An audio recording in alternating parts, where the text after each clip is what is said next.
asile kasi wallahu ya'simuka minan nas la takhafu daraka wala taksha wala hawla wala quwwata illa billahi al-aliyyil azim. Ete ko ma yin se bí wọ́n ti ń Abdulrahmani bí wọ́n ti ń kún yàn. Ngba tí Rahman kan tún ayé ṣe tí Rahman kan ba yeye Rahman kan sọ̀nà ń tún ìlú ṣe ń beautify ìlú. kódà gómìnà wa kò gbọdọ̀ fọwọ́ kékeré mu kò gbọdọ̀ fọwọ́ kékeré mu Masha Allah. ó kọ tí òun fi ń build kan lẹ̀ yìí ẹnì kan wá ń jẹ́ ní fi bankan jẹ́ èyí náà tó kọ́ mọ́ fọwọ́ kékeré mu nígbà tó ń tún ṣe tí ń tún lù ṣe tẹ́nìkan ti bẹ́ bàjẹ́ Rahman kan tún ṣe Rahman kan bàjẹ́. bẹ́ẹ̀ ni àwa fi ọlá gbogbo àwọn ẹlọ́run bẹ̀ ẹni ọkọ̀ ń sẹ́ tó fi sẹ́ ilé lọ́wọ́ gbogbo bí ọba wà kó ṣòfò ọmọ Àmín. ẹni tí ọba sàmì kò ní dáa fún Àmín ya Allah. Àmín. Gbogbo ọ̀nà tí o bá sàmì. kò ní dáa fún. Ọ sòfò kan yà yé rẹ̀. Àmín. Ẹ̀yin náà máa tẹ́. bá tó máa sàmì máa táìpù àmì ni o Àmín jọ máa ṣe. bóyì táìpù ọmọ ṣe bá ń bí ọba wà náà Àyè ṣe ní àfihàn gbogbo àwọn bẹ́ẹ̀ ni àpáta ayé bẹ̀ ọ́ Ọlọ́run. ẹni ọkọ̀ Rahman ń sẹ́ Rahman tó pa Afusa ẹni tó kọ́ ń sẹ́ bí wọ́n ti ń pa bí wọ́n ti ń gé rí. gbogbo ọmọ rẹ̀ ó ṣòfò ni Àmín.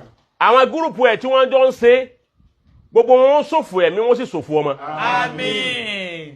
àwọn tí ń rajà lọ́wọ́ rẹ̀ gbogbo ẹni tí ń ta fún ìbáàjẹ́ aláàfáà ni ìbáàjẹ́ adáhunṣe ni ìbáàjẹ́ pásítọ̀ ni ìbáàjẹ́ ológun ní rà gbogbo ẹni yòówù tí ń rà lọ́wọ́ rẹ̀ òfò ní wọ́n nù dílé yín Ikú gbóná lẹ̀. ọlọ́run ò ní ṣe kankan kú nù dílé yín ikú tó gbóná lẹ́ẹ̀ máa kú Àmín. àwa fi gbogbo ẹ̀bẹ̀ ọ́ Naam. gbogbo ẹni ó dìde fún wípé òun ọgbà alẹ̀ òfò ní tán dílé rẹ̀ Àmín. ikú ọ̀wọ́wọ́ ò ní tán dílé rẹ̀ Àmín.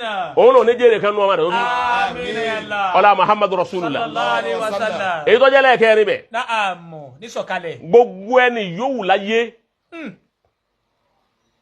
tí n bá ń ṣáájú àbí ń sa tẹ̀sùbà àbí ń ṣoògùn lédi pé òun fẹ́ pa á kọ́ Mákà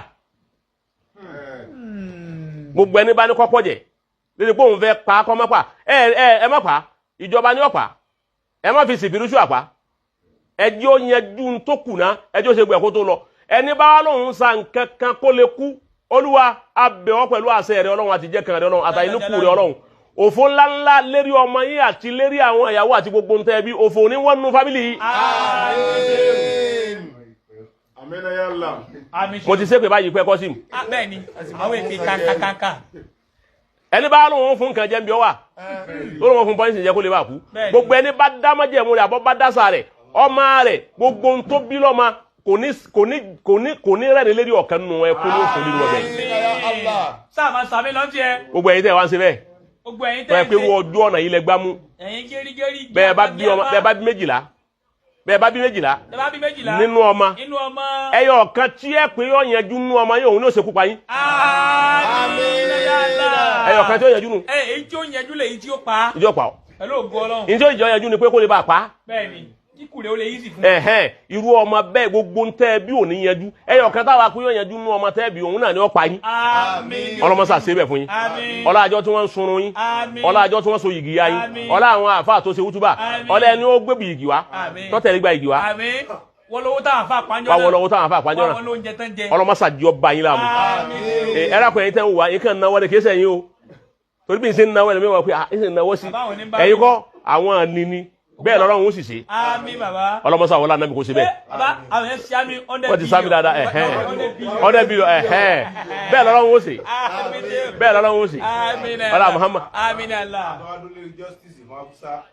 gbogbo ẹ̀yin tẹ́ ẹ dúró lérí justice tẹ́ ẹ náwó tẹ́ ẹ ṣe gbogbo ẹ̀ tẹ́ ẹ náwó nára lérí ọmọ yìí ẹlẹ́dàá ọmọ kọ́sìm kọ́sìm ẹlẹ́dàá ọmọ ọlọ́run mọ̀ sí dáa fọmọ náà wọ̀ Tó bá jẹ́ kí wọ́n bá jọ mọ̀ òun dó láyé ní ọmọ tí ó lògó láyé. ikú sẹ́yìn ló kú àmọ́ ọlọ́run wá jẹ́ àmì ọmọ àwọn yẹn wá dúró fún gbogbo ẹ̀yin tẹ́ ẹ dúró fún pẹ̀lú justice yìí kọ́ra wọ́n rí sí ẹ ní House of Assembly ẹni ó gbé e lọ ọmọ ìyàwó àyà yìí ni Tọ́lá ní Sàgàyà òun ló gbé lọ tí wọ́n rí sí ẹ ń bẹ̀ Tọ́lá nínú ọlọ́run ní bọ́lẹ̀ ẹ̀jẹ̀ ọlọ́run ní pa kò ní pa ìyá rẹ̀ kò ní pa àwọn fámìlì ẹ̀ gbogbo ẹ̀yin tẹ́ ẹ wá dúró fún justice náà tẹ́ ẹ náwó tẹ́ ẹ nára àti lọ́ọ̀yà àti kìnnìkan àtẹ̀yìn yẹn ńláńláńlá kọ́dà àtà bàbá ń Bàrígà Bẹ́ẹ̀ni. àwọn ògo lọrin Majlisu Shabab. àwọn náà dúró bẹ́ẹ̀ Àwọn náà bẹnu wọn. Ìlọrin Emirates Youth